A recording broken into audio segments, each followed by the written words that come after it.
Alrighty everybody, I am back. I'm going to try and make a quick tutorial. I think somebody had posted with regards to, they had bought this die from BeKi Cat store on AliExpress and wanted to know how to put together a card because of course this comes in two pieces. So we have first the outer, come on, focus, outer scallop edge, and then the inner, this whole lattice piece, right? So I'm going to show you how to put together a card. Now, at first I did it this way, but then I think I like it the Jennifer McGuire way, where you do like a monochromatic background and you let the lattice speak as texture. So I'm going to do it more this style, but we can add the edge. Alrighty, so I picked up a paper pad the other day when Hobby Lobby had a sale, and this was half off, and it's a, there we go, Forest Friends. It's a fall type, fall camping, you know, gnome, you can put a gnome in here type paper. So I'm going to use this, see how it works. All right, let's get started. Okay, so now let's run the die first. And I do have my bake shop, oldie but goodie.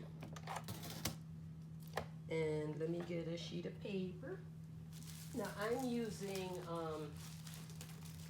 110-pound craft cardstock. Now you can buy either, this is the Michael's Own Recollections, and this says coffee cream. I would have the white. I normally buy the white, but this set I bought because of the different colors. But right now, Michael's had it on sale last week at $9.99. Normally it's, is this $19.99 or $15.99?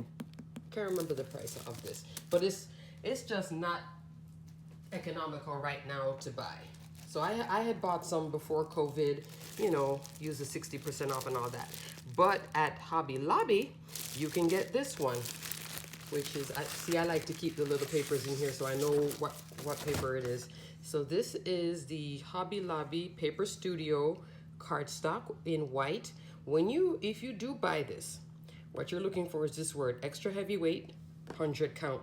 They will have another one. I think it says just heavyweight, 200 or something like that. They put like both packs beside each other and it's very deceptive. But what you want to look for is the extra heavyweight, 100 sheets, and it should say 110-pound cardstock. You're looking for 110-pound extra heavyweight, namely this part, 110 pound, for the weight of the cardstock. Alrighty, so that's the cardstock I like to use, and I also use this same cardstock for the back of my dies. Alright, so this now is longer than the 8.5 inch wide, you see, because this is going into the 9 inch. So I have to kind of waste a whole sheet of paper. I know, it's just painful. It's like I like to get all the mileage I can out of paper. But I do use these bits to back up when I cut dies. I save all the scraps. Let me see, could I fit? I don't think I can fit both. It's too tight. It's just way too tight. Way too tight, way too perfect. Let me move the die cut machine out of the way. So, see how the die is already bent? If I had put this in the Empress, it would bend even more. I like to use my Sizzix. I think I've said this before to you guys. I like to use the Sizzix because it's not as tight as the, not as much pressure as the Empress. The Empress has a lot of pressure. And sometimes that, you know, most of the times it's a good thing, other times it's a bad thing. Some of these AliExpress dies, you'll cut with the Empress and you can't even get the paper out the die because it actually cuts, then it embosses, and then it embeds in the die. I know. And this is one of them that it would embed in, because of the whole solid plate. So I like to use this on the big shot set. So I just took take my Tim Holtz scissors, cut it, and save my scraps. And then now we're gonna run it. I may speed this up here and there. Sorry for the shaking. And I got my extra long cutting mat. Now, if you don't have the extra long cutting mat, like I said in the last video, what you could do, but I'm not going to do it because I don't like to do it. So For this piece, where it's just this little solid piece, I wouldn't use the chrome. I just use two cutting plates. This adds extra pressure in your Sizzix Big Shot. If you do want to upgrade your Big Shot without buying a machine, get the chrome precision base plate. And you can find it at Hobby Lobby, because I've seen them there, and they had it on sale last week at 40% off. So see the overhang from the sandwich? So you would roll it through, turn it back, push this up, pull this down, and then roll the other end. I don't like doing it. I tried it once. I didn't like what it did to the die. I was like, But if you don't care, you know, go ahead. But I like to keep my dies flat. Sometimes, see how this is bent? I'll kind of wiggle it back, because I like to have it flat on my magnetic sheet. I'm one of those people. I use a rubber stamp, and then I'm cleaning the stamps afterwards because I want the stamps to be clean. Yeah. Okay, so this is the well-loved cutting part here. Now, I also said in the last video, if you can avoid it, don't run your die like this. You are going to have the bump. Your machine's going to go crack. It's going to sound crazy. Angle it. Just angle it a little bit. Make sure everything is okay. Just angle it. And then go through. See how you really...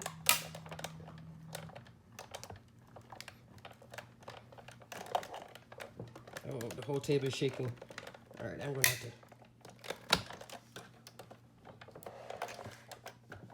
What did I do? Alrighty, there we go.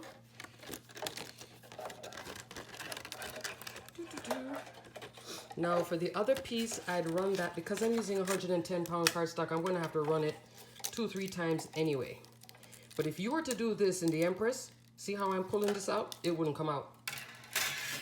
It would like pretty much cut, emboss, and embed. Try it. You'll see what I'm talking, because I have tried it and I was like, oh, never again. So now we can shift all at once and it's okay.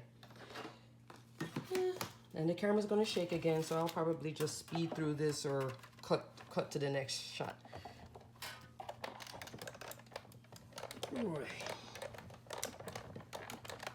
Yes, this one is hard because the plate is hard and I'm using 110-pound cardstock. Maybe I should have used the yarn. Oh my gosh, it's going to kill my shoulder. Yeah. Let me see. See? It didn't cut all the way, did it? So now what I would do, I would change the orientation, run it back through again. This now you probably could put through the, yeah, you could put this one through the Empress. It'll do fine. The Empress would handle it, or your Gemini. Those newer machines are built for this type of heavy-duty, intricate cutting. Oh. And you can always tell if something is cut just by looking at the back. See how you can see there, all those little perforated pieces? It's cut. So twice through. Not so bad. Not so bad after all. And I guess with the Anna Griffin, and I didn't bring my little, you know, now it doesn't cut the edge, so you're going to have to cut the edge on this one. I know. Or you would drop this on top. Yeah, you could drop this on top and run it. I would have to take this down though. I'd have to use washi and run it, but sometimes I'll just use my trimmer and trim it. Because my plates, some of my plates are not flat. Alrighty, so came off camera for a little bit just to sit here and use my Tim Holtz piercing tool. This is from Sizzix. And, well, this is not the Tim Holtz one actually. This is the Sizzix one, but Sizzix makes the Tim Holtz one too. And you pull off the little cap, has this little end here where you can poke holes, or you can get to poke out here. I do have, if you can get it, the Crafter's Companion Pokey Tool. It's just a longer metal piece. Love it. But I have it upstairs, and I'm actually downstairs filming this, so I'm using this from my, when I used to go to Crops. When I used to go to my lovely crafting events, and I had a whole set of supplies just for that because I learned the hard way a few times. I would forget to pack something, then I'd have to run out to like Michael's or Joann's, the nearest one, and go buy another piercing tool, go buy adhesive. It was driving me crazy. It was just ridiculous. Back then though, you could use your coupons, so that was a good thing. Alrighty, so what I'm gonna do, this is also my crop trimmer. This is my Tim Holtz trimmer. Why this is not my permanent trimmer is for mini album making. It's not the greatest for mini album making. And I'll tell you why in 2 seconds. Here is exactly why. This is 5 inches. Can you see? Am I in frame? Okay. This is 5 inches. 6 should be here. I don't know where between starting from 6. I'm right back up here to 6 3/8. Right here is a problem for a mini album maker. And when I've hit here, it's not 6 because I'll use a trimmer that is like a full 12 inches out. And so it's a little off. You know, it sucks. It's a little off. I'm not gonna lie. So I don't use it often.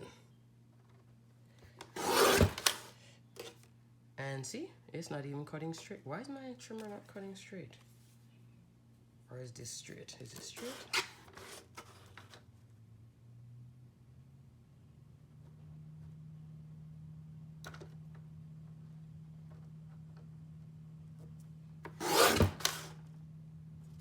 That's a more straight edge.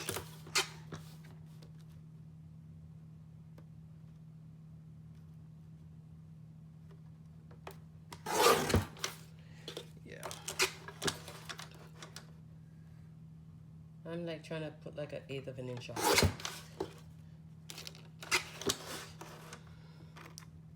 There we go. Here. Let me see, does it fit?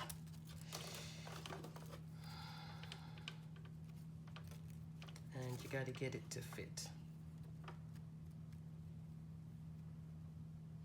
Yeah, that's good enough. That is good enough. Little extra piece hanging off here. Hold on. All right. So this is my little Tim Holtz trimmer. It is sharp though. That I will give it. It is a sharp trimmer. So if you're looking and you're a card maker, is great. But for a mini album maker, it suits you to go something where you don't have an empty space of you don't know exact measurements. Sometimes we get into 6 1/8, you know, and those type of things. The 7/8 of an inch, and it makes a big difference when you want your pages to fold flat. So for mini album making, not so great. So what I do here now, as this is 2 separate pieces, like this card is 2 separate pieces, in this one you can clearly see because here I have, you know, black and pink. I put the die piece in, and you could just cut it again. I didn't, but I just didn't want to fiddle with fighting with the die cut machine. But what I'm going to do now, and here's the other thing with this, sometimes it gets like, you know, that's where some wet glue comes in handy. And you want it to be back here in the frame. Of course, when I'm not filming, this goes much smoother. But of course, when I'm filming now, it doesn't want to behave itself. Now it wants to be like, you know, pesky. It wants to be all pesky. And what I do here is hold everything, Scotch tape or whatever tape you have, and run little pieces. So this, unfortunately, this is the part that you have to do to bring them. Or you can also put it on the paper, glue it onto the paper and go straight in, but sometimes it's harder to line it up. What do I mean by that? Dropping this piece on a piece of paper, then dropping the frame on top. You may get little shifts. I sort of like to keep it as one piece first before I put it on the base card. So here, I have to just do little bits, little bits. Little I hope everybody's enjoying their Sunday. You know, getting through COVID okay, as okay can be, you know. A lot of these crafty stores are doing their best to, you know, put out products to keep us entertained or to have us making cards for our friends or mini albums for our friends, making gifts. And I was watching, I think it was Crafter's Companion yesterday, and they said to make gifts that are handmade, not homemade. And I said, oh, there's a big difference between that. So I guess, you know, homemade, it doesn't look, you know, great, but handmade, it looks like you took the time to make it, but you put, you know, love and effort and used products in it. I know it sounds bad, but then again, it's true. So, you know. All right, so I'm going to speed through this part so you guys don't have to watch me do this dull part. But this is how I like to do it, because when I tried it the other way of sticking this base down, it didn't line up good. It went, and I was getting gaps, and it was driving me absolutely bonkers. So here, see, when you flip it over, can you really tell? No. And if you don't like a corner, like right here, if you don't like, you know, this little corner, let me make sure that I'm in frame. My camera is way up here, and it's my phone. So it's like, I have a holder that takes up half the phone, so I have to make sure. So if this little corner bothers you, stick something there, or just go back, come again with the tape. I see I'm just cutting little slivers. The reason I'm cutting slivers is because I have openings here. That's all. Cutting little slivers. Here we go. So that's it. Now, if you wanted to just run, you only wanted this part, then you can cut the piece and drop it in there, a solid piece. That's why this die comes this way. I think it gives you a lot of options, but I know when you first use it, because even when I first used it, I was like, why isn't it all one thing? It isn't all one thing. It's giving you options. It's giving you a full frame, and you can put anything in here. It's also giving you the choice of the lattice. That's why it's two separate pieces. And you can also do like what I did, just cut the lattice by itself, and then just cut a frame around it, which is what I did here. But in this instance, I want to show you this way, because this is how the die came. So now let's measure again to know how to cut the card base. So from here to here, we have, oh my gosh, it's going to be a long base. So this is not going to fit in a standard business envelope. I want to tell you from now. This is 9.5 inches. So you would go 1/4 of an inch more. That would be 9 3/4 by, let me call it 4. Yeah, let me call it 4.5. So here I would cut the cardstock 9 3/4 by 9, 4.5 times 2.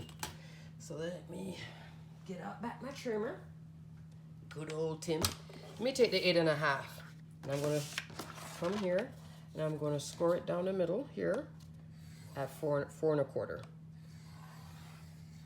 At 4 1/4 inch, then you're gonna fold it in half. And I'm gonna show you what we're gonna do. We're gonna do a little overhang with the scallop. And what do I mean by an overhang with the scallop? Let me show you. So instead of having that border all the way around like this, we're going to go more like this. And I'm going to cut this down then. Cut down this little excess. It's going to be more like that. See? So the scallop is the star of the front of the card. So right here, I need to take off about 1/2 inch. Just a hair more off the end.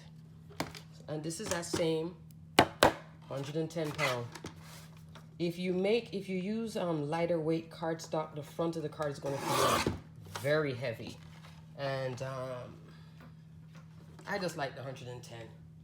You know, buy it at Hobby Lobby with a coupon, or when they have Paper Studios on sale. You won't regret it. And their white cardstock is more like really like a kind of a cream cardstock. Let me use wet glue, seeing that I just realized I don't have any score tape down here. Plus this edge is small anyway. This is a small edge. This is me using my well-loved, can you tell? I just refilled the bottle. That's why the bottle is looking so busted. Did she say the bottle is busted? Yes, I did. It looks busted. But you buy the refill. This is a really good glue. And if you want, I think you can buy it from them. And you can also get it at Amazon. I sure did. Oh, this is... Alrighty, so while I'm letting my desktop dry as some glue got on the mat, which I don't want, because this is not my working mat, this is my filming mat. Let me show you some bits out of this cute little collection here, this Forest Friends. Give you a little reveal. Here is, these are all single-sided, thin paper, but we have this little forest one. We have, it has some words and a little sticker book part. These are attached here. I know. They, see? I can't be bothered to fight it right now. And then the other sheets in this collection. So you get little letters too and, you know, personalize it. But I think it was the fox, the color and the fox. So you get 2 sheets of each. Isn't that great for, you know, scrapbooking? A lot of people went on road trips this summer before school started. That's cute with the birch tree. Here again, this sheet, and then these 2 sheets. All right, so that's the paper that comes in the collection of Forest Friends. From Hobby Lobby Paper Studio. Go there when they have 50% off Paper Studios. All right, so here's the card base. Oops. Ow, I'm falling. Hold on. Oh, yeah. And what I'm gonna do is, let's go with Adventure Waits. That's the sentiment. Let's go with, no, not with the skunk. Oh, fox. Trees, the fox. Or Time to Explore. No, Adventure Waits. I like, you know that I got this for the whole ephemera thing, right? The ephemera is, come on, the ephemera is adorable. Little raccoon. Alrighty. We got an owl. We got the deer. Got a mushroom. Here's some more pieces.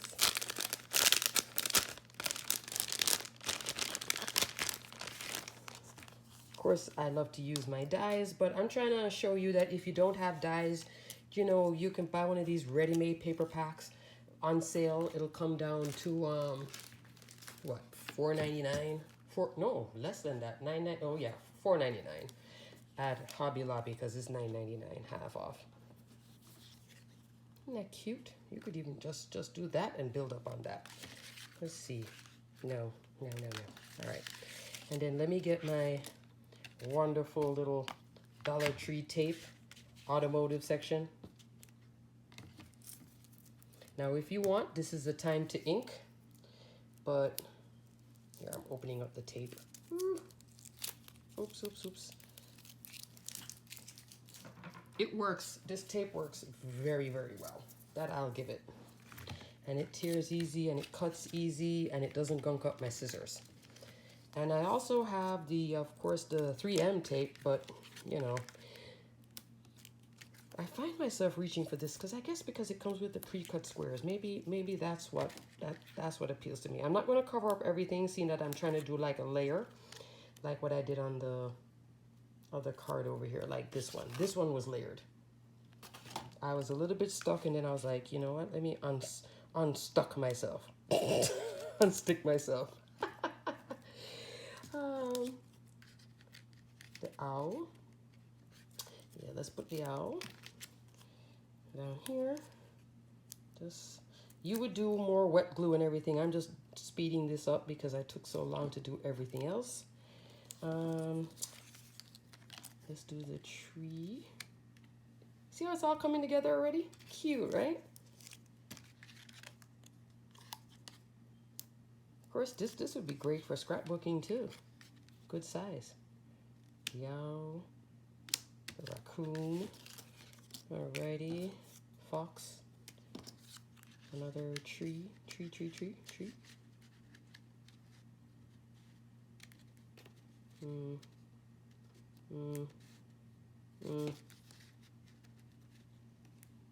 You could clip that off and put it in, but no, I shan't.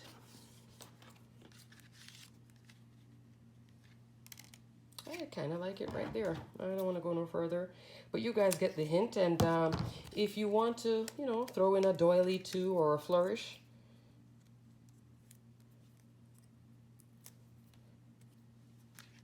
Okay, there you go. And there you have it. Now I like this card. I mean, I like this one. You know, it is same die, completely different look. So funny how a die can change, right? But then I really like this monotone with this die in particular. So I hope that answers some questions. You can do it this way, put it there, just run it back through, drop it in here, then stick it onto your base. If you use this and then want a base, you know, a base beyond this, it is going to be, you know, 9 3/4 by, you know, what did I say? 4 1/2. It was just going to be just a ginormous card. So I kind of like it more like this with a little edge. It doesn't bother me, and I don't think it would bother the recipient of this card either. And there you have it. So adventure waits. I hope you like my little tutorial. Alrighty guys. Until the next video, stay crafty. Bye.